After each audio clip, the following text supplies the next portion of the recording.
Muy buenas noches, señoras y señores. Bienvenidos a otra edición del Péndulo por Unicanal. Hoy les proponemos 3 temas para el debate. 1, ¿cómo vamos a negociar el Tratado de Itaipú en el 2023? Para eso invitamos al director paraguayo de la Itaipú Binacional, don José Alberto Alderete. El segundo bloque vamos a hablar sobre temas fundamentales que hacen a la economía del país y del mundo. Van a estar con nosotros Lea Jiménez, la ex ministra de Hacienda, y don Carlos Fernández Valdovinos, expresidente del BCP. Vamos a tocar el tema del presupuesto general de gasto del 2019. ¿Qué está pasando? ¿Qué puede pasar en la región si es que Bolsonaro llega a la presidencia del Brasil? ¿Y qué puede pasar con la actual situación argentina, que hoy llegó a su estado de inflación más alto de los últimos años en la Argentina? ¿De qué manera eso afecta a la economía paraguaya? Vamos a hablar con estas 2 personalidades. Y el último bloque sobre un tema político. La unidad colorada, sí o no, con el diputado Walter Harms, con quien también vamos a enfocar el bochorno que sucedió hoy en la Cámara de Diputados. Después de la pausa ya vamos a estar con el debate, pero antes les invito a saborear Café Lavazza. El mejor café que se pueda disfrutar, tiene un aroma y también un cuerpo, así que les invito a compartir Café Lavazza mientras ustedes están viendo el péndulo. A la vuelta de la pausa ya estamos con el señor Alderete.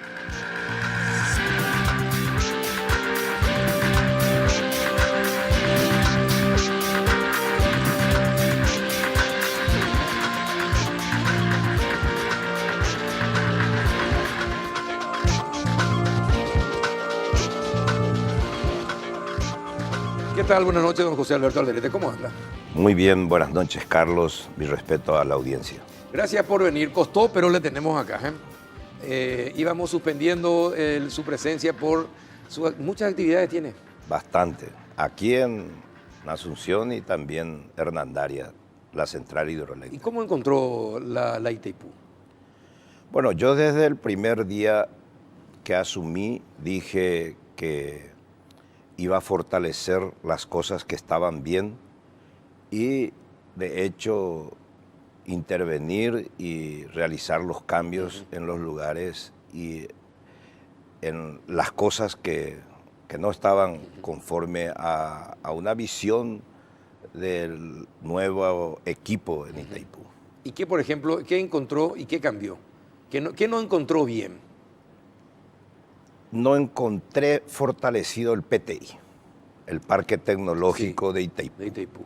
A mí me parece que necesita la presencia en esa fundación que es solventada o financiada por Itaipú y que tiene que ser aplicada ahí la tecnología de vanguardia en lo posible, porque fondo existe, presupuesto tiene, gentes del área, profesionales, principalmente jóvenes en tecnología. Y es una de las debilidades, según mi visión, de Itaipú. ¿Esto qué significa? ¿Que es inminente el cambio de la actual directora del PTI? Estamos dialogando. Pero ella es abogada, ¿no? Creo ella que es abogada. sigue siendo María Teresa Pero Peralta. también tengo que decir, en homenaje a la verdad, de que ella llevó adelante proyectos tecnológicos muy interesantes. Solo que a mí me parece que hay que fortalecer más, hay que dinamizar más en el tema de tecnología. ¿Y cuándo va a tomar esa decisión? Y eso tengo que tener el ok del presidente de la República. Él ya me dijo que en estos días. Ahora, estas son designaciones políticas. Bueno, nosotros queremos, es un cargo de confianza la gerencia ejecutiva. Tiene 3 cargos de confianza. La gerencia técnica también es de confianza y la gerencia administrativa.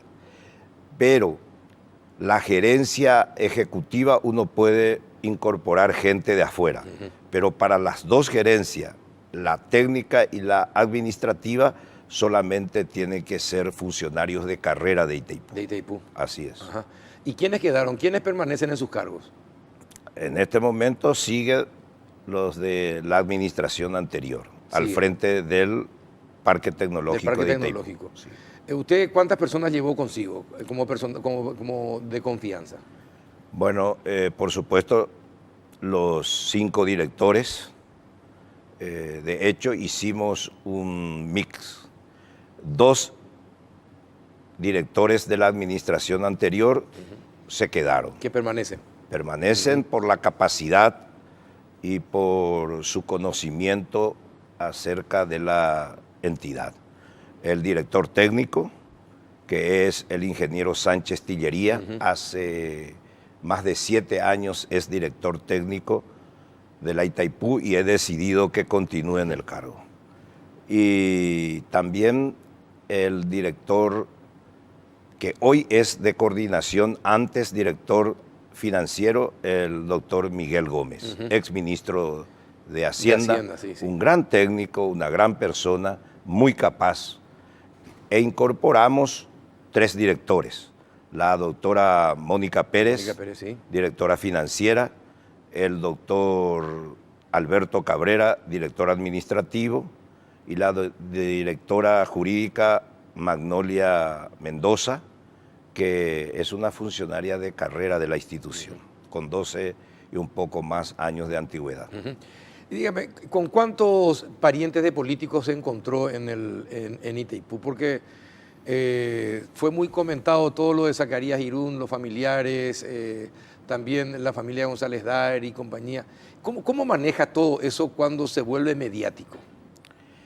En realidad, yo me voy enterando a la par que se publican. A la par que se publica, y de hecho tengo conocimiento de algunos, pero como hay otras cosas de gran importancia, yo no digo que esto no tenga importancia, entonces por etapa vamos tomando decisiones. Yo le di instrucciones a los directores de área que ellos evalúen a los funcionarios de carrera de la institución, y de acuerdo a esa evaluación me están haciendo la propuesta para la rotación en los cargos de superintendencia, jefatura de departamento, jefatura de división, porque a esos cargos solamente pueden llegar funcionarios de carrera o funcionarios que se incorporan a la institución producto de un concurso. Efectivamente, a eso iba. Riguroso. A eso iba. Es decir, ¿usted sabe cuántos ingresaron por concurso y cuántos no? Y desde el año 2014, fecha en que se establece el nuevo plan en cuanto a recursos humanos refiere, se va incorporando en los cargos de carrera a través de concurso. Nosotros hoy estamos con una gestión para incorporar a ese sistema de concurso a través de una empresa reconocida a nivel mundial, de manera a que pueda tener una buena calificación el ISO 9001 del año 2015. Es la última serie del ISO en cuanto refiere a la calificación para recursos humanos. Y de hecho, vamos a llenar los cargos vacantes, porque este es el momento también que la primera camada de profesionales que ingresaron a la institución se están jubilando. Y esos cargos van a ser llenados con un concurso riguroso, a la que vamos a aplicar este sistema de control que es ISO 9001 del año 2015. ¿Cuánto personal de confianza tiene Itaipú? Y tiene 5 directores, 18 asesores, 3 asesores especiales por dirección, son 6 directores conmigo como director general, y también... ¿Y asesores en qué son? Asesores de acuerdo a lo que se necesita. Pero ellos se retiran con ustedes cuando ustedes se retiran. Fecha de vencimiento. ¿Tienen fecha de vencimiento? O de lo contrario, yo por lo menos he tomado la modalidad de contratar por temas específicos. Es decir, pueden estar un año y medio. Pueden estar un mes, 2 meses, un año o 3 años. Hasta que concluya el tema por el cual fue contratado, con fecha de vencimiento. Y eso lo puedo hacer durante mi permanencia en la entidad. Cuando llega o finaliza mi mandato, entonces ellos tienen que retirarse. Ahora, ¿cómo se hace para luchar contra la corrupción, por ejemplo, en Itaipú? Porque siempre se comenta que antes por lo menos se pedía un 30% por las licitaciones que se hacían en Itaipú. 30% de sobrecosto en todo eso, y alguien se quedaba con ese 30%. ¿Cómo se lucha contra la corrupción ante un sistema donde usted entra como alguien nuevo y tiene que controlar que eso no ocurra? Bueno, en primer lugar, tiene que haber un riguroso control en todas las áreas. Por eso hemos hablado en el directorio que vayan controlando, porque todas las compras nacen en las áreas en donde se va a necesitar ese bien o ese rodado a ser adquirido u obras que van a ser realizadas. Entonces, primero eso. Segundo, tenemos una auditoría interna muy interesante, que de hecho quiero fortalecer para que ese control sea más estricto. Y por sobre todo, en este momento firmamos un convenio de cooperación técnica con la Capaco en esta semana, hace unos días, para que la Capaco, a través de sus técnicos, pueda hacer un riguroso control y una asistencia técnica para que las licitaciones, principalmente de infraestructura, sea hecha con el control que corresponde. Contrataciones públicas no tienen nada que ver, no tienen nada que ver en lo que adquiere Itaipú. Itaipú tiene sus propias normas. Tiene sus propias normas. Es un ente binacional y de acuerdo a lo que establece el tratado, se lleva adelante las licitaciones. Entonces, esa fiscalización es la que se encarga del control de que todo sea conforme a las normas. Así es, efectivamente. Y bueno, pero de todas formas tiene que controlar, porque no es agradable que la gente comente que antes 30%, después se bajó a 20%, etcétera, etcétera, etcétera. Usted sabe que este país es muy proclive a regalar muchos de sus recursos a través de la corrupción. Nosotros hemos tomado el compromiso de hecho público de llevar adelante una administración con transparencia y estamos tomando todos los recaudos para que eso sea así. Podemos tener errores, una administración no es infalible en lógico. cualquier parte del Solamente mundo. que hay que tomar las medidas cuando se descubran los errores. Así es. Y por otra parte, don Alderete, en el tema de la asistencia que da Itaipú al sector social, ¿cómo se establece el monto? ¿Y hasta cuánto es lo que puede asistir Itaipú socialmente hablando? Porque leí, creo que ayer usted dijo que iban a comprar maquinarias y tractores y tras un acuerdo con gobernadores.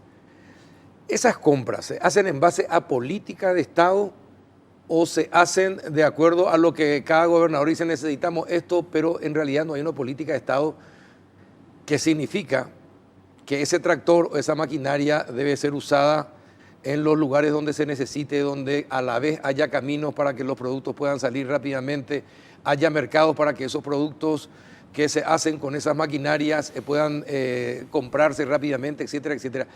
¿Eso responde a una política o responde solamente a los pedidos que le hacen gobernadores? No, en este caso es una política de gobierno. Bueno, en realidad Itaipú tiene una política de Estado y una política de gobierno, de acuerdo a la visión de los presidentes de turno y del administrador también de turno en la entidad.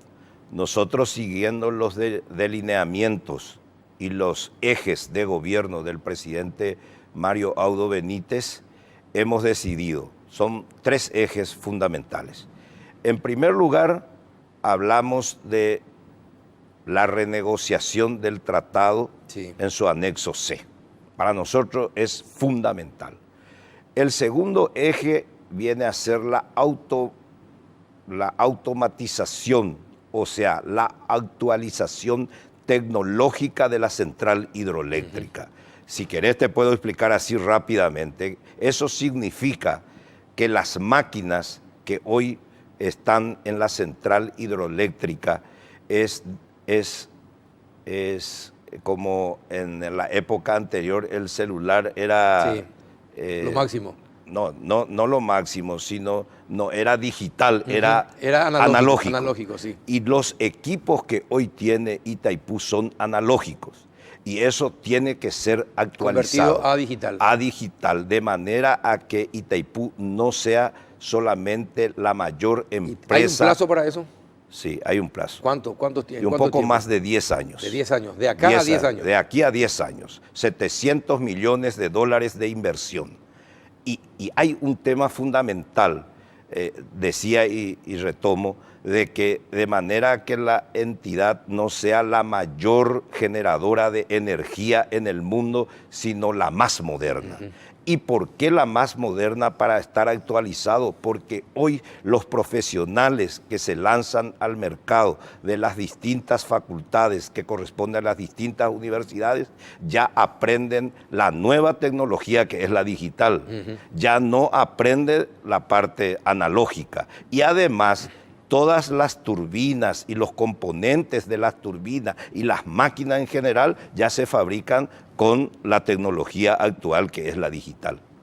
Ese es el segundo eje que incorpora nuestra administración, la actualización tecnológica. Y el tercer eje va relacionado a la pregunta que es la responsabilidad social. Nosotros tenemos ítems dentro de ese eje, como por ejemplo el tema salud, el tema educación, infraestructura, también hablamos de... ¿Infraestructura qué, por ejemplo? ¿Qué infraestructura? Infraestructura vial, infraestructura en general. Puede ser de locales para centros de salud, estamos hablando de colegios, escuelas, etcétera, etcétera. También la ayuda a la agricultura familiar campesina, el fortalecimiento y la modernización de la agricultura familiar campesina. Pero eso campesina. responde, claro, pero eso es interinstitucional, de decir que hay entre el Ministerio de Agricultura, Ministerio de Obras, lo hacemos a través de esa institución. Y también Itaipú. Así es. No, Itaipú hace a través de esas instituciones que tienen limitados recursos de manera a fortalecer a través de esas instituciones. ¿Cuánto es? Y hemos incorporado un tema fundamental que era como un eje transversal cuando iniciamos mi administración y hoy se convierte en un eje principal y revolucionamos el tema de la responsabilidad social porque es el área que nos toca de cerca, que es la energía, y es mejorar o consiste en mejorar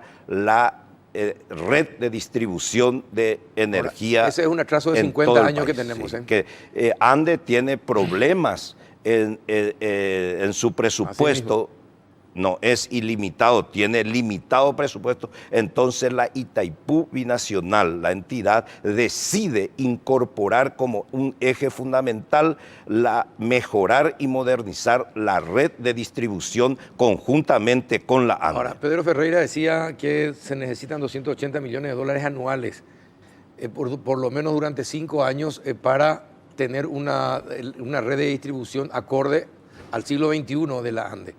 Es decir, ¿cuánto es lo que Itaipú va a aportar a la ANDE anualmente para ese sistema de distribución? Nosotros ya firmamos un convenio marco y también un convenio específico, y en 15 meses, 18 como máximo, Itaipú va a aportar $30 millones a la ANDE. A la ANDE.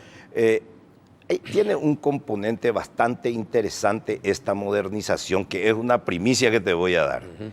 Los transformadores, 2.000 transformadores va a proveer Itaipú a la ANDE, aparte de servicios y materiales para modernizar la red de distribución. 2.000 transformadores. Esos transformadores van a tener un medidor. Ese medidor va a tener un chip. Ese chip va a enviar datos a cualquiera de la subestación de la ANDE, de manera a que los técnicos de la ANDE puedan determinar ya dónde se encuentra el problema, que ese generador está con problema. Exacto. Y ya no va a ser algo curativo, sino va a anticiparse a curar y va a ser proactivo. Qué bueno. Entonces, ese es un sistema bastante, y en este momento vamos a atacar con la ANDE dentro de este eje principal Asunción, Central y Alto Paraná. Por el momento. Por el momento, dentro de los primeros 15 o 18 meses. 18 meses. Bueno, ya era hora, porque son 50 años de atraso en redes de distribución que tenemos, ¿verdad? Y justamente siempre fue una queja que se hizo a la ANDE y a Itaipú. ¿Por qué no se dedicaban a mejorar el sistema de distribución? Y es nuestro papel. Era el papel, es el papel de ambos entes, ¿verdad? Es nuestro papel. Aparte que Itaipú ahora no solamente va a generar energía limpia, con responsabilidad social y ambiental, sino dentro de ese marco vamos a mejorar y modernizar. Y lo vamos a hacer por etapa. Bueno, está bien. ¿Y cómo van a renegociar en el 2023 el tratado con el Brasil? ¿Y cuándo se van a preparar? ¿Cuándo se va a conformar el equipo? Porque finalmente a este gobierno, a ustedes les va a tocar esa situación de tener que renegociar. ¿Qué están haciendo ya con vista a esa renegociación? Bueno, en primer lugar, corresponde a la alta parte contratante. Por el lado nuestro, el representante de la alta parte contratante es el señor presidente de la República. Él va a conformar. ¿Cuándo? Un equipo técnico, yo creo que a comienzo del próximo año, porque te voy a contar por qué. Al comienzo del próximo año sería porque nosotros el viernes, la madrugada del jueves de mañana, está llegando al país el rector de la Universidad de Salamanca, España, y viene invitado por la UIP, la UPA, que es la Universidad Paraguayo-Alemana, y la entidad binacional Itaipú. ¿Cuál es, el motivo, el objeto de su presencia? Vamos a firmar un convenio marco y un convenio específico con la UIP, la UPA y, de hecho, la UPA con la Universidad de Salamanca para que podamos llevar un curso de 8 meses como mínimo, 300 horas cátedras. Va a ser una semana en el mes, 60 profesionales. ¿Un abogado es el que viene? Es un abogado. El decano de la Facultad de Derecho. El rector de la Universidad de Salamanca. El señor Ricardo Rivero Ortega. Así es. La Universidad de Salamanca es la universidad más antigua de España y uno de los más renombrados en Europa. ¿Cuándo viene el señor? Llega mañana a la madrugada y firmamos convenio. ¿Y cuándo se va? Y yo creo que el sábado. ¿El sábado? Sí. Y el viernes en el Palacio de Gobierno, con la presencia del señor presidente de la República, firmamos el convenio. ¿Podemos gestionar a través suyo una entrevista con este señor entonces? Por mucho gusto, sí. Así le grabamos para que la gente conozca y... Voy a plantear. Sí, plantee, por favor. Sí, con mucho gusto, Carlos. ¿Verdad? Ahora te comento que se van a formar 60 profesionales. ¿En qué? En negociación. Y eso va a ser un legado para nuestro país. Perfecto, pero de todas formas, se va a dictar también módulos en la Universidad de Salamanca. Para el 2023, ¿cuál es el objetivo de este gobierno para la negociación? De pedir solamente lo justo. Nosotros vamos a reclamar lo que realmente nos corresponde, lo justo, y vamos a negociar con patriotismo en ese aspecto y con transparencia. Por eso el presidente de la República va a conformar esa comisión multidisciplinaria de técnicos que representa a los distintos estamentos de la sociedad paraguaya. Y si Bolsonaro es el presidente, ¿ustedes cómo piensan que sería la negociación? Pero ultranacionalista. De acuerdo a la decisión del soberano del pueblo brasilero, que nosotros de hecho tenemos que respetar, claro. Cualquiera que sea el próximo presidente de la República no va a variar nuestra posición en reclamar lo que legítimamente nos corresponde. ¿Qué es lo que legítimamente nos corresponde? Bueno, hay varias cosas. En primer lugar, la tarifa. Vamos a ver la negociación. ¿A precio de mercado? Y eso sería lo ideal para nosotros. También poder vender a otros, a terceros países, la energía que nos corresponde. Ya no estamos atados por el tratado, es decir, que podemos disponer de nuestra propia energía. esas cosas que de hecho vamos a ir discutiendo en la mesa de negociación con los técnicos que van a tener la representación de los distintos estamentos de la sociedad y que va a conformar el presidente de la República, y de hecho tampoco podemos publicar no, las estrategias no, las estrategias no, sí, ¿verdad? Pero los puntos son Pero los puntos son esos. Así es. Ajá. ¿De cuántas personas estaría integrado ese grupo? No puedo decirte porque todavía no conozco. O sea, es una decisión del presidente. Y bueno, esperemos que conforme a las mejores mentes, que una integre a las mejores mentes que puedan hacer que, como usted dice, esto se discuta con todo lo que a Paraguay le corresponde. Tiene que tener la representación del propio Parlamento, empresarios, los otros estamentos que hacen, por citar a la sociedad, universidades. Sí, la Cancillería también. También, de hecho, forma parte de la alta parte de la Cancillería Nacional. Bueno, está bien, llegamos lastimosamente, tenemos que ponerle corte a esta charla. Espero que no sea tan duro usted para venir acá y que las próximas veces que le invitemos esté siempre. Yo sé que tiene mucho trabajo y que generalmente los miércoles o los jueves tiene actividades en Ciudad del Este, pero nos gustaría contar siempre con su presencia porque solamente le vamos a invitar cuando el interés así lo requiera. Muchas gracias, Carlos. Realmente lo hago con mucho gusto, pero me he disculpado en su momento. No, totalmente. Y totalmente. te di 2 primicias. Sí, exactamente. Sí. Y no se olvide, mano dura a los corruptos en Itaipú, por favor. Así lo hace. Gracias, don José Alberto Alderete. A la vuelta de la pausa vamos a hablar del próximo presupuesto de gasto de la nación y se viene en otra crisis mundial, igual que la de 2008. Ya volvemos.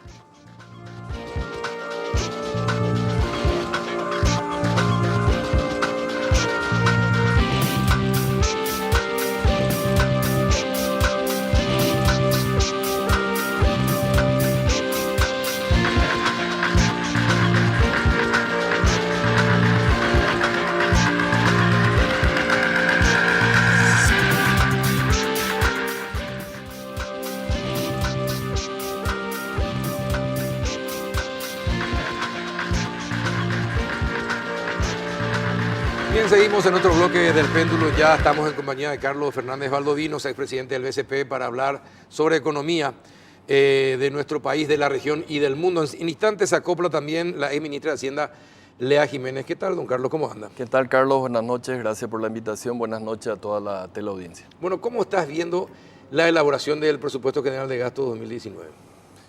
Tengo confianza en que se va a mantener la línea esta que ha sido muy importante para blindar a Paraguay de todos los vaivenes regionales y mundiales que hemos tenido durante los últimos 5 años. Creo que hay mucha gente que es consciente de que esa es la primera línea de defensa para la economía de nuestro país y no podemos empezar a arriesgar esa primera línea de defensa. Espero que el Congreso finalmente apruebe lo más parecido posible o igual de lo que envió el Ministerio de Hacienda, ese presupuesto, que es un presupuesto elaborado por técnicos y con gente que conoce muy bien cuáles son las capacidades recaudatorias de ese ministerio y por tanto sabe hasta cuánto se puede gastar. Pero pasan cosas raras. Por ejemplo, que el ministro de Hacienda dice que no se tiene que aumentar el presupuesto, pero sin embargo los ministros van y se les preguntan ¿y el presupuesto le va a satisfacer? Y todos dicen que no. Entonces se están decidiendo aumentos por sobre lo que elaboró Hacienda en su presupuesto. Entonces son cuestiones raras. Finalmente el Congreso puede hacer eso, está facultado para hacer eso, pero si no se respeta se va a sobrepasar la ley de responsabilidad fiscal y va a terminar perjudicando al país. Sí, a la gente más vulnerable sobre todo, porque en la medida que uno va ajustando salario, que es algo que evidentemente no puede dejar de gastar una vez que está el compromiso, hay que pagar a fin de mes cualquier monto que se apruebe, lo que va a tener que recortar son otro tipo de gastos y ahí tenés para recortar gastos de capital, lo cual va a ser pésimo dada la infraestructura que tiene el país, o transferencias sociales, lo cual sería lo peor porque le estás afectando justamente a la gente más pobre. Pero se quiere aumentar salarios, otra vez. Esperemos que no ocurra lo mismo que en el año 2011, 2012, me acuerdo de esa vez, se había aumentado en 35% los salarios y eso llevó básicamente todo el periodo de Federico Franco y Horacio Cartes como para ajustar realmente a números que sean más compatibles con la capacidad recaudadora del país. Esperemos que eso no ocurra porque ¿para qué vamos a inventar algo? Miremos los países vecinos en donde hicieron eso, miremos Argentina o miremos Venezuela y la película termina siempre con el mismo final, que es una gran crisis. Hasta ahora estuvimos muy bien blindados y no podemos, como dije anteriormente, dejar de lado. Así que todo el apoyo a lo que es el trabajo de gente muy técnica, muy capaz que está en el Ministerio de Hacienda y esperemos que le escuchen al jefe del equipo económico, que es el que tiene que liderar esto. No, el ministro de Hacienda dijo que ya no hay posibilidades de aumentos en el presupuesto, pero se siguen dando. El Poder Judicial ha pedido un aumento increíble una vez más. Y eso va básicamente a salarios. Así mismo. Y estamos hablando de uno de los poderes del Estado más desprestigiados en los últimos tiempos, como es el Poder Judicial. Entonces, si uno tiene en cuenta la eficiencia versus lo que reciben, es complicado ajustar, realmente, pero tenemos que seguir. Creo que tenemos una virtud que es reconocida tanto a nivel nacional como internacional, que ha sido saber mantener la estabilidad macroeconómica durante mucho tiempo. Eso permitió que Paraguay sea, digamos, hasta una estrella a nivel regional y necesitamos mantener esa fortaleza macroeconómica. Vamos a terminar, como dije, en el mismo final, lo cual la historia esa es muy triste, cómo terminan los países que descuidan la macro. Pero el populismo hace que se tomen direcciones diferentes. Y pan para hoy y hambre para mañana. Ni siquiera mañana. Yo creo que dentro de una hora ya vamos a tener hambre. Así que hay que tener mucho cuidado con eso. Ya hay demasiados ejemplos y esperemos que prime la cordura.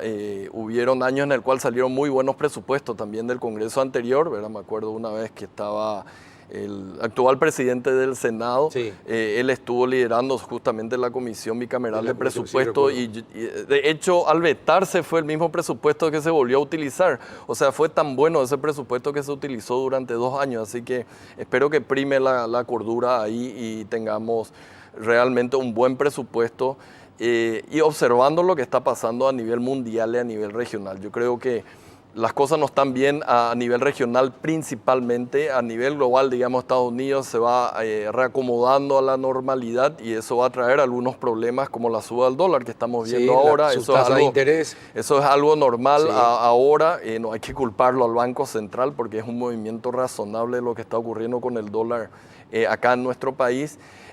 Pero en la región, digamos, hay mucha incertidumbre acerca de qué va a pasar en Brasil o en Argentina en términos económicos. Hoy Argentina llegó a su nivel de inflación más alto de los últimos años. Casi 7%. Casi 7%. Entonces, o sea, casi el doble de lo que nosotros tenemos en un año, ellos tuvieron en un mes. En un mes. Y bueno, esas son las consecuencias de haber dejado plata de lado justamente las restricciones presupuestarias que hay que respetar.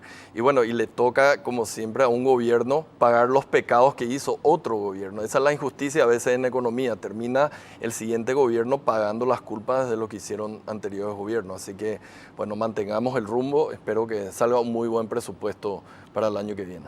Bueno, pero de acuerdo a la experiencia que usted tiene, un país con Bolsonaro, un Brasil con Bolsonaro y un país sin Bolsonaro van a ser diferentes, obviamente. Sí. ¿Verdad? ¿Qué es lo que sería mejor para la región? Mira, yo creo que la situación en Brasil es muy compleja porque está muy atomizado el Congreso, más que el presidente, ¿verdad? El presidente puede tener una cierta figura, puede ser izquierda, derecha. El gran problema que a veces tiene es su Congreso, que es hipernumeroso y aparte hiperfragmentado también en los diferentes partidos políticos que hay allá. Acá hay menos partidos políticos con representación parlamentaria. Allá es casi imposible, una tarea titánica realmente construir mayorías en el Congreso. En términos económicos, yo le conozco personalmente al que va a ser el ministro de Hacienda de Bolsonaro, o por lo menos que dice Sí. que va a ser, que es Paulo Guedes. Sí. Es una persona que estudió en Chicago, donde me formé también, y justamente él iba en la época que yo empezaba en Chicago, él iba a reclutar muchos economistas para llevar a su banca de inversión en aquel entonces. Una persona muy capaz, muy bien preparada. Ahora, la capacidad de implementación va a depender no solamente de la parte de idear las políticas, sino de la capacidad política de negociación en el Congreso que está convulsionado. Ahora, Bolsonaro es tan particular que, igual que el presidente de Estados Unidos, no tiene ningún empacho a criticar. Lo criticó a Guedes también, la semana pasada muy duramente. Entonces, al que va a ser su ministro de Economía, ya antes de asumir, si es que gana las elecciones el próximo 28, ya lo está criticando. Entonces, es desconcertante una persona así. Sí, pero esperemos que apoye por lo menos un buen tiempo a su ministro, que le deje hacer por lo menos las cosas que Brasil necesita. Es muy complejo, ¿verdad? Porque si tengo que mencionar un solo problema que tiene Brasil, es toda la parte de las pensiones, ¿verdad? Que explican básicamente todo el déficit fiscal que ellos están teniendo y por tanto todo el incremento de deuda que ellos están teniendo y que está llegando a niveles que son insostenibles.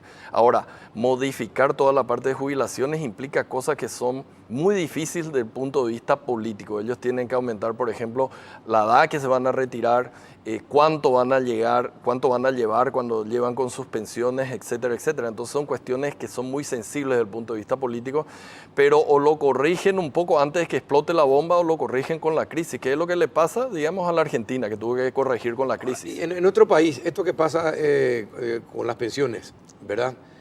Con esto que pasa, por ejemplo, lo que pasa en el Parlamento, con las pensiones de los parlamentarios. Aportan 5 años, 10, 15 años y después reajustan a lo que se aporta actualmente o lo que se recibe actualmente. Eso a la larga, más rápido que tarde, va a generar un gran desfasaje. ¿Y por qué se permite? ¿Cómo es que los actores económicos no son capaces de hacerle entender a los actores políticos de que está mal? Mira, ahí yo creo que el principal problema también, así como el Congreso de Brasil, es la fragmentación de cajas de jubilaciones que existen en el país. Hay demasiadas cajas. Yo creo que tiene que haber eventualmente un régimen único. Claro, hay que respetar los derechos adquiridos de mucha gente que ya está, pero tenemos que legislar para el futuro.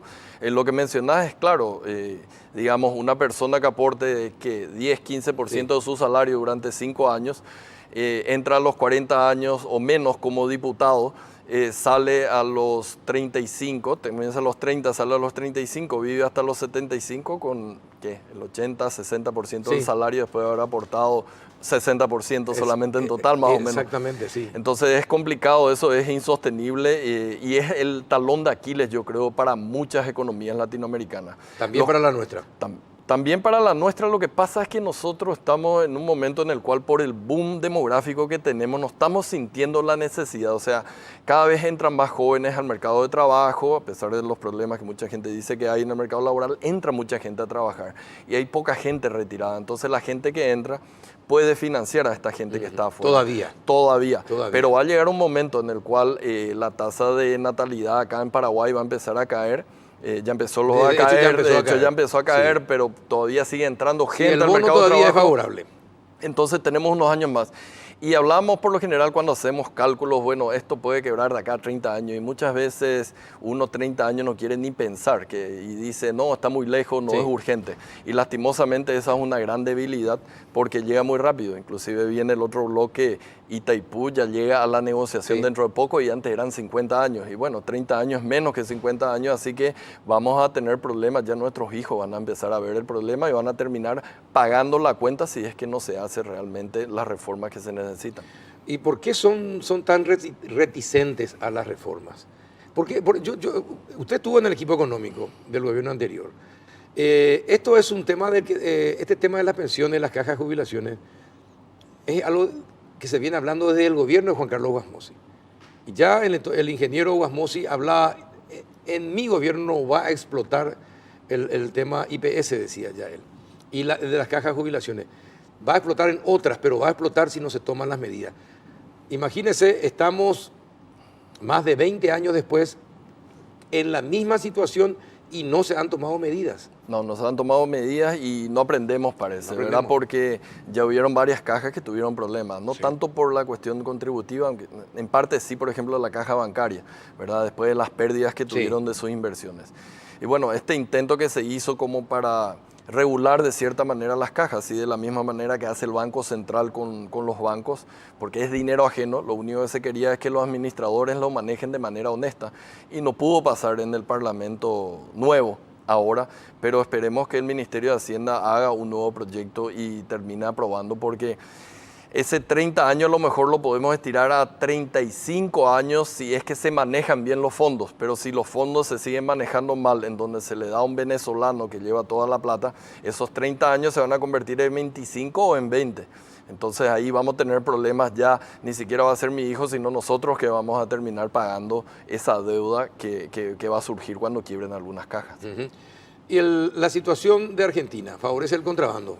Definitivamente. Sí. Ahora, sí. La semana pasada le tuvimos acá a 2 economistas y reconocieron por fin que el contrabando es algo políticamente incorrecto lo que se dice, pero es la realidad. El contrabando mueve mucha plata y le da ocupación a mucha gente acá en Paraguay, ¿verdad? Pero también daña. Daña, pero mira, un par de cuestiones con respecto a lo que es Argentina. Este nivel de contrabando, y a lo mejor me van a retar la gente, pero yo creo que es bastante menor al que se vio anteriormente, la última vez que Argentina estaba muy barato. Porque en aquel entonces había una gran distorsión, que eran los importadores formales tenían que usar el dólar oficial en Argentina, con lo cual los productos eran muy caros, y vos si te ibas a la Argentina caminando pagabas con el dólar blue y te hacía mucho más barato. Entonces claro. Acá hay un problema porque los importadores formales tienen un stock más grande y hasta que liquiden todo ese stock se quedan en situación de desventaja con respecto al contrabando que está entrando ahora. Después eventualmente van a tener precios más bajos también ellos si es que Argentina no ajusta rápidamente sus precios. Eso en primer lugar, creo que es un poco menor el efecto que estamos teniendo ahora que la última vez, aunque soy consciente de que es un problema, aunque sea solamente en el corto plazo. Y en segundo lugar, esto es parte de los ciclos que se tienen. Acordate que hasta hace apenas 6 meses o un poco más, los hoteles estaban llenos acá. Sí. Porque era básicamente el contrabando desde Paraguay para Argentina. Entonces es el gran problema de estar frente a 2 gigantes que realmente tienen mucha volatilidad en su economía y a veces nos beneficia, a veces nos perjudica. Y bueno, como decía el exministro también, Santiago Peña, hemos aprendido a vivir durante 200 años en este vecindario bien complicado. Pero, ¿de qué manera eso nos afecta? Nos afecta en el corto plazo, pero yo creo que tenemos la capacidad para aguantar esta transición que yo estimo no va a durar más de 6 meses. En el siguiente sentido, hoy ya salió el primer número de inflación, 7% sí. Básicamente. El siguiente mes va a ser así, y bueno, el problema es cuando los precios no se ajustan, todo en términos de dólares sale barato, pero en la medida en que el precio de las cosas en pesos empiecen a subir, ahí se va a estabilizar el contrabando que tenemos. Así que tenemos un momento de transición y después vamos a ajustarnos muy bien a lo que es la situación nueva de Argentina. Bueno, es complicado. Una cuestión nomás. Sí. Esperemos que no entremos en esa locura de guerra devaluatoria, ¿verdad? Porque yo me acuerdo, había gente diciendo, no, pero vamos a devaluar como locos, pero ahí terminamos perjudicándole a la gente más pobre otra vez, ¿verdad? El hecho de que Argentina perdió 100% el valor de su moneda o se devaluó 100% con respecto al dólar en el último año no quiere decir que nosotros tengamos que seguir ese camino. Es una equivocación grande si tratamos de hacer ese tipo de guerra comercial de esa manera. Bueno, y ya se integró también Lea Jiménez, ya se integró con nosotros con las disculpas. ¿Le disculpamos? Sí, por supuesto, a la dama siempre. A la dama siempre muy se le bien, disculpa. muy bien, Sí. me ¿Qué tal? ¿Cómo ¿Qué tal? estás, ¿Cómo Carlos? estás, Lea? Un gusto verte otra vez. Hace Igualmente. rato que no te veo. ¿No ves más televisión? No, pues no te veo en persona, bueno, diferente, de carne y hueso. Bueno, está bien. Gracias por venir, por llegar. Estábamos hablando sobre el presupuesto. Vos que fuiste ministra de Hacienda. Hoy hablábamos con Benigno López en la radio y decía él, ya no hay margen para aumentos.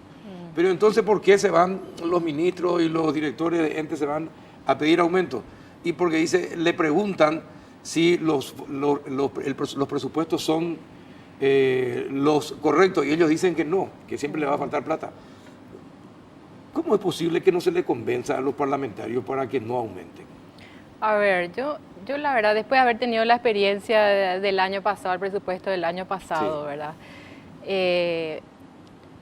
Yo creo que esto hay que verlo un poquito, siempre es una puja entre tratar de defender tu área particular, Sí. digamos que yo estoy en el área de salud, yo necesito recursos para esto, para esto.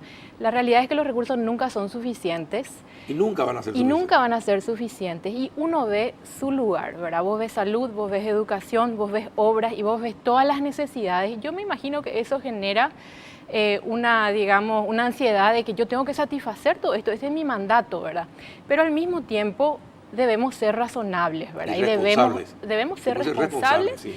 y debemos ser razonables. Yo, por supuesto, me pongo en los zapatos del ministro de Hacienda actual, de Benigno López, a quien aprecio muchísimo. Y ellos presentaron, como siempre, el Ministerio de Hacienda presenta un presupuesto absolutamente razonable, absolutamente responsable desde el punto de vista fiscal, desde el punto de vista de la capacidad de financiamiento del Estado. Y bueno, y finalmente esto aterriza en el Congreso Nacional y ahí se inician estas discusiones y la famosa puja. Sí me parece que existe una suerte de voz disonante que no debería existir todavía en este momento del ciclo político, ¿verdad? En este momento, desde el primer año, Sí. aquí es donde tal vez un gobierno debe mostrar esa unidad, ese entendimiento de cuál es la política de Estado que se debe llevar adelante. Y yo no hablo del punto de vista político, sino del punto de vista prácticamente político técnico, ¿verdad? Porque finalmente uno debe entender, esta es la prioridad del Estado, estos son los recursos que tenemos, a esto apuntamos. Pero si cada uno estira el carro Sí, para su lado, absolutamente nada podemos lograr, ¿verdad? Y eso preocupa cuando uno está en el año 1, ¿verdad? Esto podría darse tal vez en el año 4, en el año 5, cuando ya empieza uno a desesperarse tal vez las cosas que quiso hacer durante el periodo y no pudo. Pero en este periodo uno debe tener clara la película de qué es lo que se quiere lograr y ese mandato viene de arriba para abajo, ¿verdad? Entonces a mí sí me preocupa porque entiendo perfectamente cuál es la situación fiscal, entiendo también cuál es perfectamente la situación de recaudación, ¿verdad? Y no viene bien. La realidad es que sabemos la misma realidad que teníamos. ¿Qué pasó en el último trimestre? ¿Qué pasó en el último trimestre? A ver, ¿Qué preocupa tanto a los economistas? Bueno, finalmente, si tenés, digamos, en la clase te vas y están dos personas resfriadas, eventualmente te vas a empezar a contagiar de eso y era de esperarse, ¿verdad?, con la gran crisis que tuvo Brasil y Argentina, que en algún momento íbamos a empezar a tener algunos síntomas.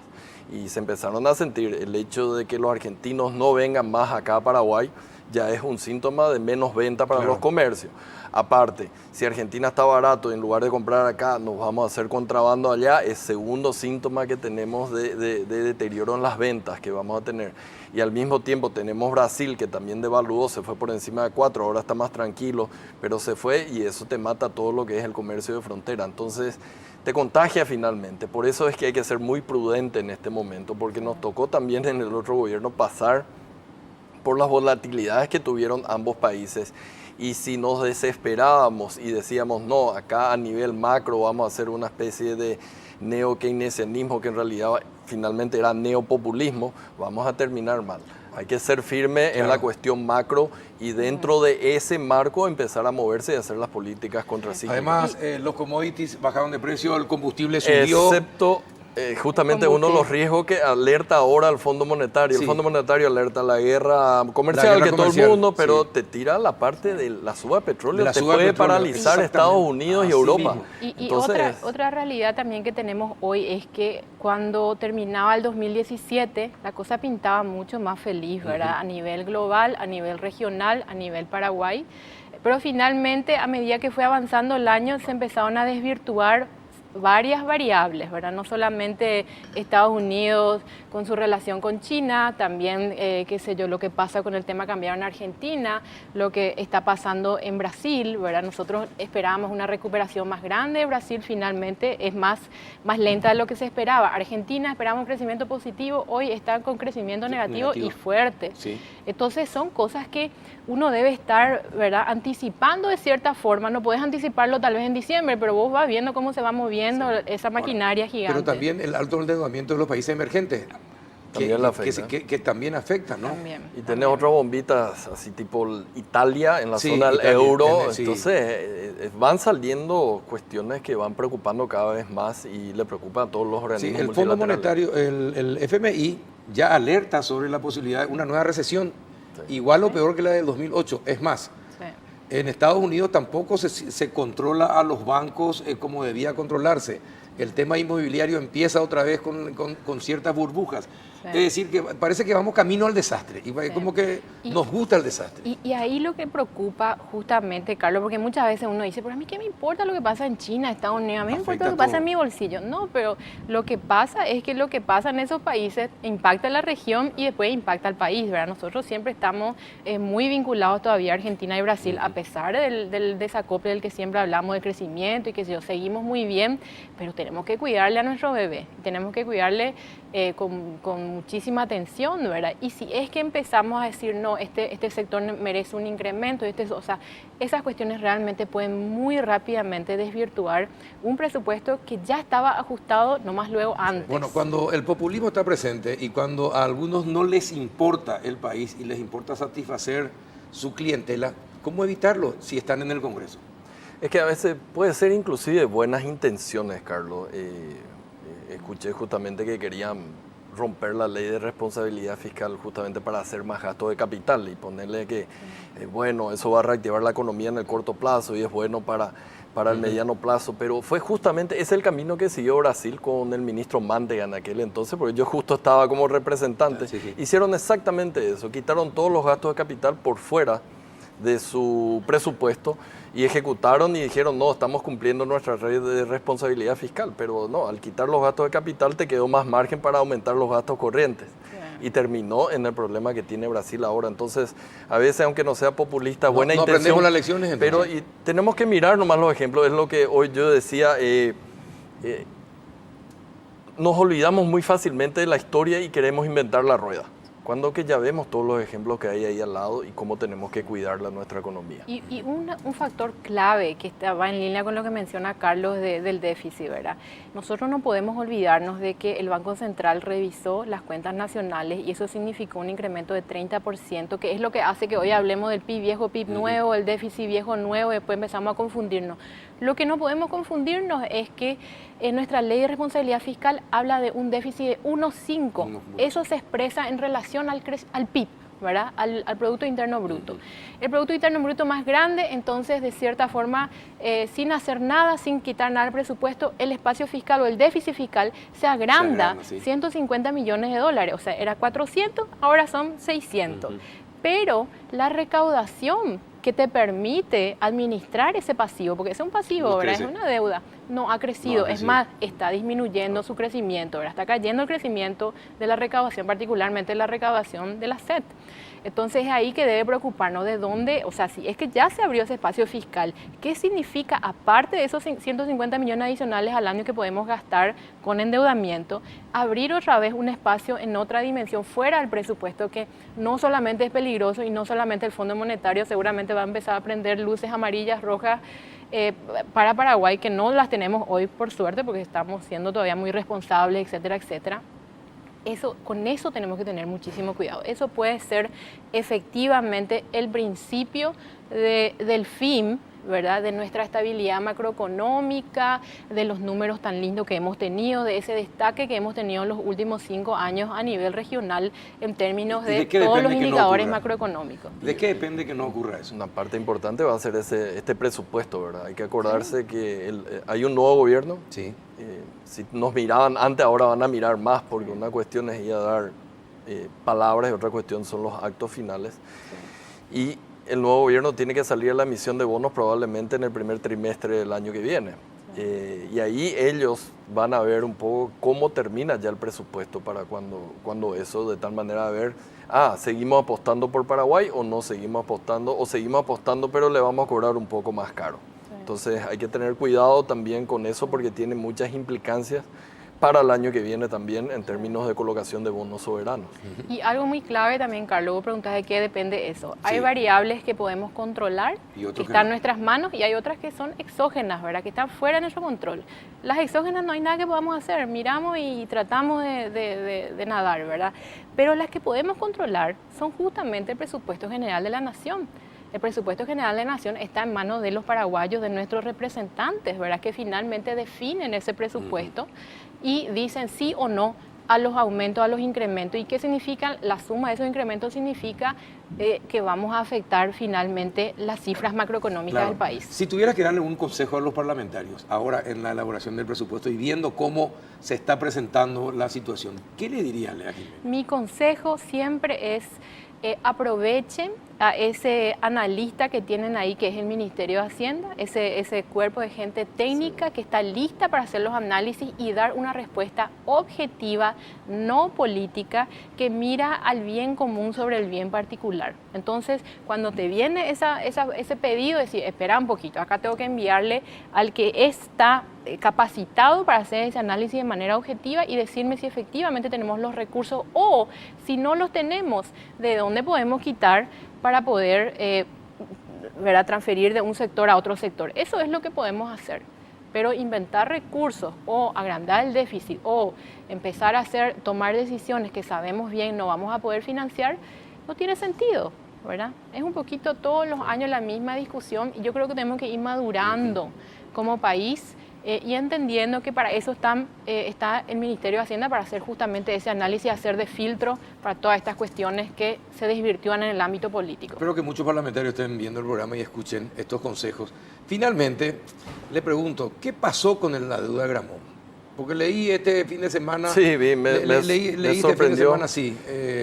Uno de los abogados, creo que de la SACHE, decir que todavía Paraguay no tiene seguro sus recursos en el extranjero. ¿Qué pasó? Mira, en primer lugar me estás haciendo una pregunta legal y espero que puedas poder hablar con el ex procurador que conoce muy bien el caso, pero de algunas cuestiones que estuve hablando con él, simplemente él creo que va a escribir algo al respecto, pero no tiene sentido lo que se dijo. Bueno, solamente una cuestión, esta era una deuda comercial y los mismos tribunales suizos dijeron que tenía vigencia por 10 años y por tanto caduca. Ahí nomás ya se acabó la discusión de todo lo que dijo Beconi, así mismo. Con eso ya está. ¿Con eso ya está? Bueno, eso me imagino que eso voy a leer dentro de poco en algún diario. Eso esperemos que sí. Esperemos que sí. Está bien. ¿Qué espera usted para el 2019? ¿Qué espera usted? ¿En qué sentido? Y en el presupuesto, ¿qué espera? Cerro campeón de la Copa Libertadores puede ser algo. Yo nunca pierdo las... Sí, eso se desvirtúa la conversación. Sí, exactamente. Sí. Le bajó el nivel de la seriedad. Pero, no, yo espero realmente como siempre, lo mismo que esperamos el año pasado y el año anterior y anterior, ¿verdad? Nosotros, yo como persona joven, hoy fuera del Ministerio de Hacienda, espero como ciudadana, ¿verdad?, que ellos sean razonables a la hora de tomar decisiones, que tomen decisiones responsables, porque finalmente esas decisiones que ellos toman terminan impactando a todos los paraguayos, ¿verdad? Y no podemos poner encima un interés particular sobre el interés común. Finalmente tenemos que velar por la estabilidad macroeconómica, por la estabilidad fiscal, por la estabilidad monetaria. Entonces, esas variables que están en manos de ellos, que sean conscientes de que ellos serán responsables, ¿verdad? Y que ellos serán juzgados finalmente por la gente que votó por ellos el día de mañana. Ojalá fuera así. Ojalá fuera así.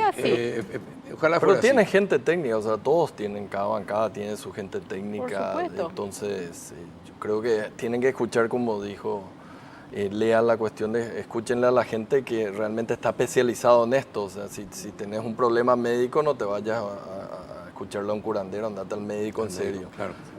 Perfecto. Don Carlos, gracias por venir. No, por favor, gracias a vos. Lea, gracias por asistir. Qué no corto, disculpame, Carlos, la próxima vengo. Tranquila, no te preocupes.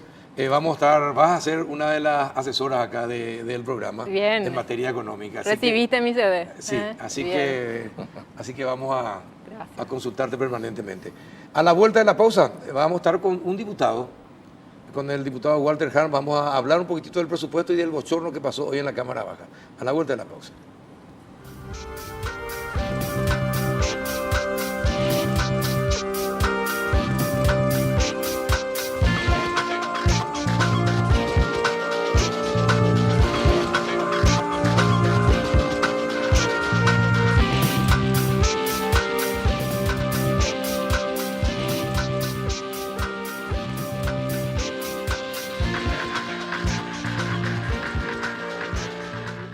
Péndulo, ya saludamos al diputado Walter Harms. ¿Qué tal, diputado? ¿Cómo anda? Muy bien, gracias a Dios. Un gusto estar contigo, Carlos. Un saludo muy respetuoso a la audiencia. Bueno, le invito, antes de iniciar la charla, a disfrutar de Café Lavazza. Café de alta gastronomía, permite al consumidor degustar un producto con aroma, cuerpo y sabor. Esto lo representa Cafepar y distribuye Lavazza, diputado. Este es un café. Esto es un gran café. Exquisito. Bueno, cuéntenos, ¿qué es lo que pasó hoy? ¿Qué bochorno? ¿Cómo es posible que alguien vote por una persona que está ausente? Y bueno, realmente la Cámara muchas veces pierde la formalidad. No sé si esto no es justificativo, ¿verdad? Lo que está mal y no hay por qué ocultarlo. A mí me ocurrió también varias veces que porque estoy o parado o estoy en el área donde está el desayunador, digamos, que al compañero al lado uno le dice, bueno, votame por favor en tal sentido. Uno por no ir hasta su lugar muchas veces delega un poco al compañero al lado esa... Pero pasa eso, sí. Se delega el voto. Y no sé si es delegar el voto, es pedirle que... que vote por uno. Claro. Sí, es delegar el voto. Y no aunque sé si sea por así. un segundo que uno se vaya a otro claro, lado, ¿no? Claro, porque en la Cámara de Senadores, por ejemplo, es distinto. Hay senadores que nunca están en su curul, pero como ellos simplemente levantan la mano, el hecho de que esté dentro de la sala ya les habilita que levantando la mano el voto sea realmente efectivo, ¿verdad? En nuestro caso, y no soy el único, muchos, incontables oportunidades, probablemente cometemos ese error de no estando en el curul porque... ¿Pero Aliana estuvo hoy en el Congreso o no? Él estuvo, sí. Yo no quiero entrar en detalles porque voy a ser un irresponsable. En realidad, como se iba prolongando demasiado ese punto, yo tenía una consulta médica a las 6 de la tarde, estaba también medio pendiente de mi hora y no sabría decirte, sería muy irresponsable decirte si él votó o no votó en el momento de la votación, pero que estuvo en la plenaria, sí estuvo en la plenaria. Pero no recuerda si estuvo en ese momento de la votación. No quiero afirmar algo que no me consta porque lógico, lo que menos estaba era pendiente de quién estaba y quién no, ¿verdad? Sí estuve muy pendiente porque en el momento de la votación, en la primera instancia, el resultado arrojó un empate de 34 iguales, 34, sí. Claro, y en la segunda votación el resultado dio 36-34 y realmente... ¿Y quiénes agregaron ahí ya entonces? No, perdón, 36-32. O sea, yo entendí 36, 30, no, a mí me dijeron 36-34. Y que entonces ya parece que alguien más se sumaron algunos, dos más entonces. En realidad, y eso no está bien determinado, la Cámara tiene una puerta de acceso, ¿verdad? O sea, la sala de sesiones, para hablar con más propiedad, tiene una puerta de acceso donde inmediatamente a la mano derecha están los sanitarios, a la mano izquierda la cocina, un poco más adelante a la mano derecha una pequeña sala donde tenemos el refrigerio y a la mano izquierda la sala técnica. Nunca yo supe entender exactamente desde dónde se considera que es parte de la sala de sesiones. Que eso habría porque en un momento, estos no son temas tan conflictivos, pero ahí ocurrieron hechos anteriormente en casos de juicios políticos, inclusive donde la gente... Lo que pasa es que esto lleva a dudar de lo que se está votando y de lo que se está aprobando.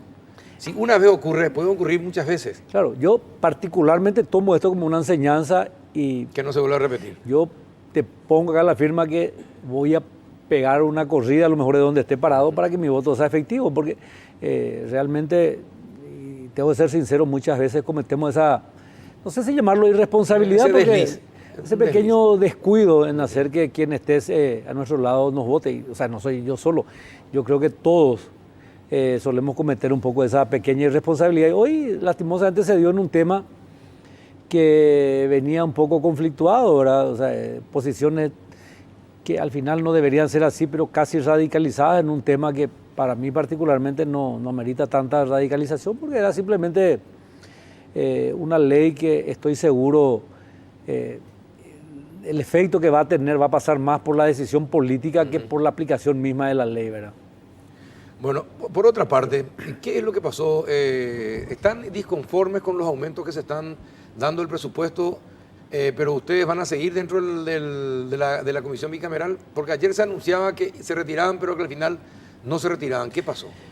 Nosotros lo que primero analizamos es que al ser la bicameral un ámbito consultivo, sí, de exposición más que nada, sin poder resolutivo y mucho menos, sin que sus resoluciones sean vinculantes con la decisión del Congreso, que en ese ambiente, primero, analizamos no valía la pena seguir porque nosotros entendemos que todos los pedidos de ampliaciones van a superar ampliamente los límites establecidos por la ley de responsabilidad Pero fiscal. ¿está ocurriendo ya eso? ¿Se van aumentando en la comisión bicameral ya?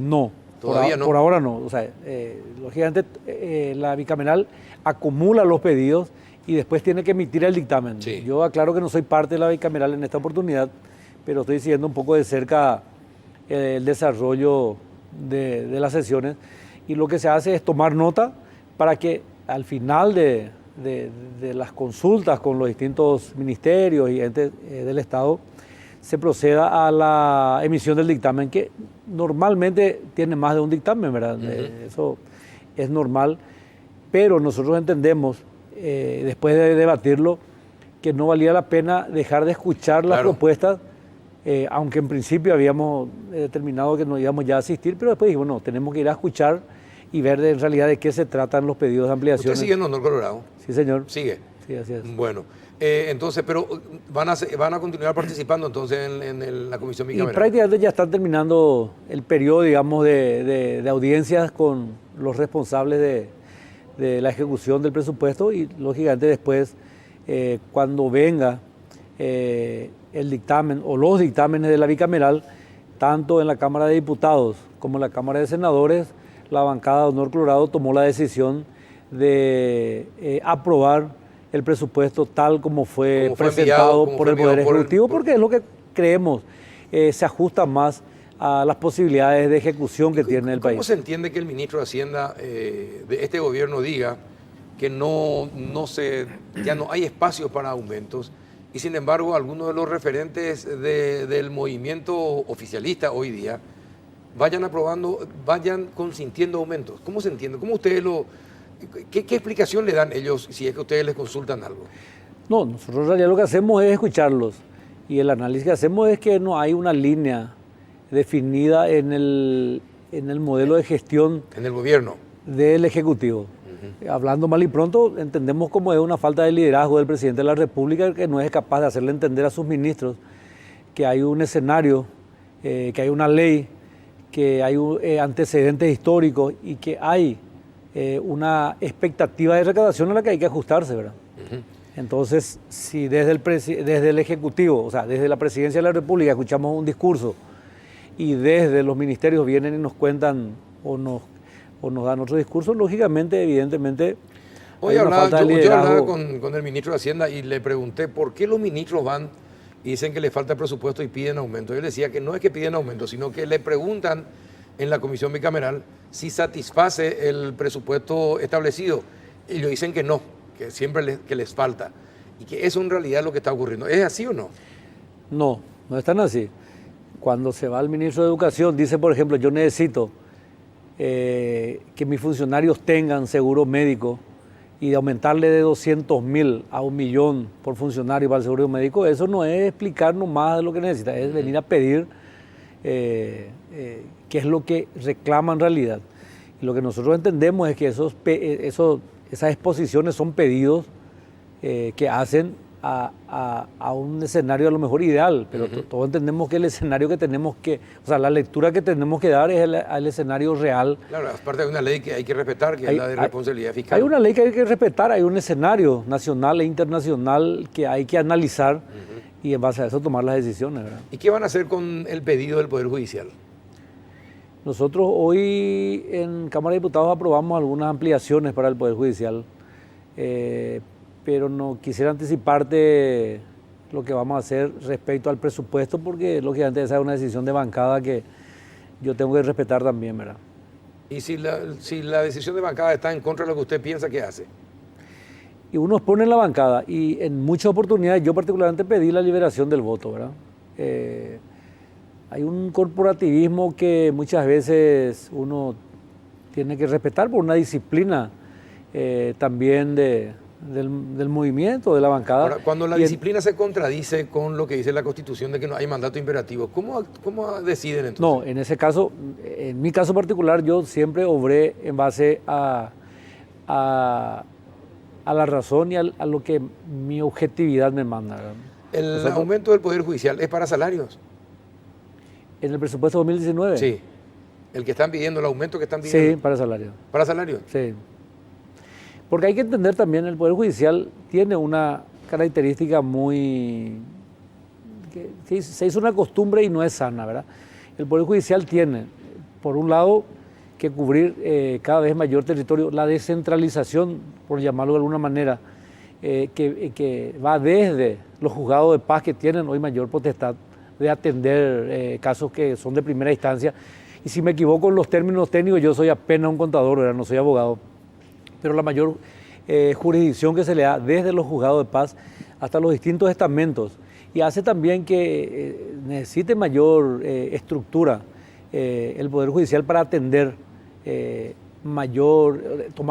tener mayor, digamos, cobertura en los servicios que presta. Y por otro lado, a mí a veces me apena cientos de jóvenes estudiantes que hace 2, 3 o más años están con el rótulo de practicantes trabajando ad honorem en el Poder Judicial. Eso habría que de alguna manera también ir desprecarizando. Claro, pero lo que pasa es que el país tampoco puede hacerse cargo de gente que está en esas condiciones. Es decir, el Poder Judicial... Claro, es una mala práctica. Es una mala práctica. De verdad, el Poder Judicial tiene también los recursos. Ellos mismos tienen sus tasas por las que podrían solventarse, por ejemplo, muchos de los gastos que finalmente pagamos todo por un servicio que al final de cuentas es sumamente ineficiente. Porque si hay un poder desprestigiado en este país, el Poder Judicial... Pero ahí caemos, Carlos, en el viejo dicho del huevo y la gallina, ¿verdad? Yo particularmente reclamo una justicia más eficiente, claro, más calificada, con mayor profesionalismo de sus miembros. Más pronta que no. Con mucho menos... Sí. Porque la mora viene desde los niveles más bajos hasta la Corte. Hasta ¿verdad? La Corte, sí mismo. O sea, ¿cómo conseguimos disminuir esa terrible mora que hay? Con mayor eficiencia. ¿Cómo conseguimos la eficiencia? Con mayor cantidad de recursos humanos. O sea, pasa un poco por ahí. Con recursos humanos más calificados. Claro, pero ahí también caemos en ¿Por la qué vamos a tener a gente que ya no es calificada? Y también hay una estructura que yo siempre digo que cuando uno está mucho tiempo en un cargo, lógicamente va perdiendo motivación, ¿verdad? Sí. Los objetivos, y esto va desde los jueces hasta los camaristas y los ministros de la Corte, ¿verdad? No es lo mismo un juez joven. Con todas las ganas. Con todas las pilas, con todas las ganas, con toda... hasta casi la agresividad, porque nosotros en la función privada hablamos mucho de agresividad, ¿verdad? Cuando tenemos metas y objetivos en nuestro trabajo. Y eso se va perdiendo y lógicamente a mayor tiempo en el cargo la productividad es mucho menor y hay que buscar un mecanismo también de hacer todo eso que siempre sean siempre eficientes y que tengan metas claro, y que sean más calificados también, ¿verdad? O sea, totalmente. Es como la medicina, ¿verdad? Un médico exitoso es aquel médico que permanentemente está actualizado, está estudiando, se está capacitando y eso nosotros no vemos en el Poder Judicial. Bueno, está bien. Ojalá logren darle un corte a este tema. En el ámbito político, en tu partido, diputado, ¿van a llegar o no a la unidad? ¿Y cómo ves? ¿Es posible la unidad así con las tensiones que existen actualmente? Porque hay mensajes que se envían de ambos sectores, ¿verdad? Se envían y que no son precisamente muy afines a un entendimiento. El Partido Colorado tiene esa rara característica de que se autoflagela permanentemente. Sí, eso es cierto. Nosotros nunca terminamos de entender que en la política paraguaya ninguno de los movimientos, partidos, ninguna de las ideologías es afín al Partido Colorado. El Partido Colorado históricamente, en el pasado y en el futuro va a tener que luchar solo contra alianzas, contra movimientos coyunturales, momentáneos, en los distintos escenarios, ¿verdad? O sea, hablemos de presidencia de la República, intendencias, gobernaciones, con una oposición que entendió que la única posibilidad que tiene de ganarle al Partido Colorado es unida. Y tenemos ejemplos, yo en el caso de Encarnación, ¿verdad? Nosotros perdimos la intendencia contra una alianza donde confluyeron todos y absolutamente todos los movimientos políticos. Entonces tienen que analizar por qué la gente salía contra el Partido Colorado. Y porque nosotros, no es porque sea un partido poderoso nomás también, no. Es porque también ha demostrado fracasos en su gestión. Porque no, probablemente la gestión no vaya contra esa, porque el partido no tuvo nunca la capacidad de ayornarse. Y cuando planteamos alguna vez en una convención, ese planteamiento fue rechazado, pero de plano, por los convencionales, porque todavía creemos que somos invencibles, que somos el único partido, y todavía nosotros creemos que quienes coyunturalmente pueden apostar a un gobierno, como en este caso de Abdo Benítez, serán sus aliados permanentes. Hoy, a mí con dolor, con tristeza, le veía al presidente de la República colorado en vísperas de una fecha trágica para el Paraguay, porque los liberales, y yo los respeto mucho, festejan el 18 de octubre cuando debería ser una fecha trágica, donde atropellaron la institucionalidad, donde intentaron quebrar el orden, el Estado de Derecho en el Paraguay, y bueno, y en esa fecha, en vísperas de esa fecha trágica para el partido, pues fuimos agredidos. Sí ocurrió. Bueno, pero eso ocurrió hace años. ¿Por no qué? importa, son no, 120 años. Pero ¿por qué traerlo ahora? Pero eso? sigue siendo una fecha emblemática. Digo nomás que en esa fecha, el presidente colorado del Paraguay, en vez de buscar unir a su partido, al que le llevó al poder, busca armonizar con quienes son adversarios históricos, eternos, y van a serlo siempre el Partido Colorado. Lo que pasa es que nos olvidamos que el presidente es de todos los paraguayos. Aunque haya sido electo por el Colorado, en su mayoría, es de todos los paraguayos, una vez que está en el ejercicio de todos los paraguayos. Ese es un discurso muy idealista. Muy idealista. Yo le quiero ver a la oposición en un año a ver si sostiene los proyectos y programas del gobierno, como sí lo vamos a sostener nosotros. Pero eso también es lógico. Pero eso también es lógico, forma parte de la lucha por el poder, ¿verdad? Claro, entonces, no, yo nomás lo que voy es que no nosotros, cualquier analista objetivo va a entender que un presidente tiene que buscar primero el apoyo de su partido y después, bueno, si puede consensuar y buscar unanimidad de apoyo, pero fantástico, es el escenario ideal. Es decir, que fue un error para ustedes en Honor Colorado. ¿Fue un error hoy la reunión de Mario Audo con Efraín? Para mí es un error que Mario Audo, al día siguiente de irse a la Junta de Gobierno, después quiera descalificar críticas que se dan desde un sector de la prensa porque son casualmente propiedad del líder de nuestro movimiento. ¿Qué culpa tienen los medios de Cartes que este señor Vega vaya a hacernos pasar un papelón internacional en Taiwán? ¿Qué culpa tienen los medios del señor Cartes que hoy el desgobierno y el beneficio a algunos amigos del poder en Petropar? O sea, son noticias que se dan por desaciertos del gobierno y no porque haya una tergiversación o una falsedad en la información que dan esos medios. Y nosotros sentimos ese impacto porque nosotros entendemos que así como el presidente de la República se va a abrazarse con Efraín Alegre, a nosotros que somos legisladores y que vamos a acompañar toda su gestión de gobierno, que cuando venga con su pedido de emisión de bonos, vamos a acompañar la emisión de bonos siempre que sean sustentados en proyectos que beneficien a la ciudadanía, vamos a acompañarlo. Y a nosotros... Pero usted, mire, cuando usted dice eso, es lo que se espera de ustedes. Eso debería ser lo normal, no es... ¿Por qué tomarlo como algo excepcional y decir porque que hace 2 o 3 años somos... No, pero es el papel que tiene que cumplir. Pero hace 2 o 3 años, sí, cuando los roles eran distintos, los mismos que hoy van a venir a pedirnos emisión de bonos, o sea, la aprobación de la emisión de bonos. Criticaban los bonos, la emisión de bonos. No solamente criticaban, enviaban notas a las entidades financieras internacionales. ¿Quién hizo eso? Vos sos periodista, Carlos, puedes... No, pero dígame que es interesante eso. ¿Quién envió nota? El presidente del Congreso paraguayo envió una nota por la cual... ¿Quién era el presidente? Mario Audo Benítez. Mario envió una nota. Claro, diciendo que los bonos que iba a emitir el Paraguay eran ilegales y que les recomendaban no comprarlos. Gracias a Dios los capitales son inteligentes, ¿verdad? Y de lo que ofertó Paraguay, la demanda quintuplicó esa oferta. Entonces, lógicamente, en horas, y estaban acá los responsables hace un rato de la emisión de esos bonos. Usted está señalando una serie de errores que creen que cometió Mario Audo Benítez, pero... Que nosotros vamos a intentar no cometerlos. Exactamente, pero esos errores van a evitar la unidad o a pesar de esos errores cometidos ya años pasados, van a evitar que se logre la unidad. No, la unidad viene por cuerda separada de la gestión. La unidad del Partido Colorado es ver la posibilidad de que las posibilidades futuras de éxitos en las contiendas electorales que se vienen sean favorables al Partido Colorado. ¿Cuánto? ¿Faltan 2 años? ¿Faltan 2 años y medio? ¿Faltan para las municipales? Y la campaña se inicia en 1 año, ¿verdad? Pero la gestión es otra cosa. Nosotros vamos a apoyar la gestión del presidente de la República. Nosotros queremos que él tenga una gestión exitosa porque sabemos que de su gestión exitosa dependen mejor calidad de vida para los paraguayos y posibilidades para el Partido Colorado en el 2023. Eso es lógico.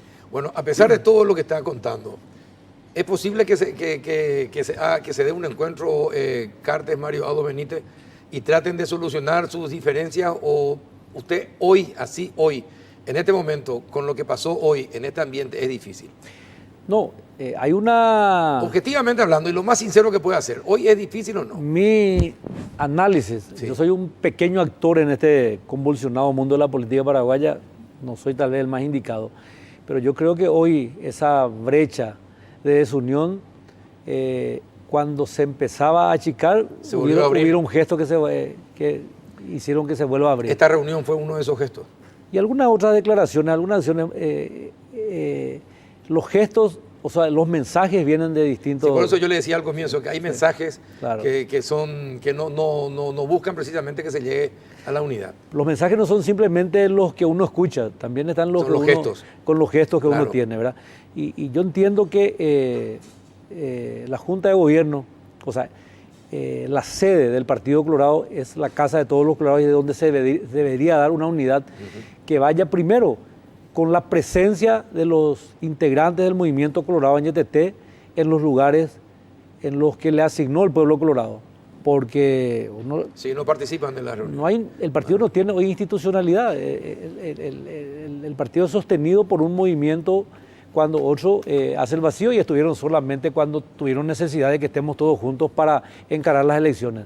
Pero el lugar natural de diálogo, de discusión, de debate y de ser posible de consenso es la Junta de Gobierno del Partido Colorado. Bien. Te agradezco que haya venido. Yo sé que te quité, te robé tiempo, te robé sueño también, no, diputado, pero me encanta que hayas venido porque hablaste con mucha sinceridad, dijiste muchas cosas que generalmente los políticos se cuidan de decirlo. Así que te agradezco que haya sido sincero. Muchísimas gracias por la invitación, Iván. Y espero que no sea la última vez. No, siempre es enriquecedor hablar contigo, Carlos. Así que con gracias, mucho gusto. Este es un lugar de aprendizaje. Para todos. Gracias, diputado Walter Harms. Muchas gracias. Muchas gracias por la presencia y a ustedes por acompañarnos otro miércoles más. Hasta el próximo.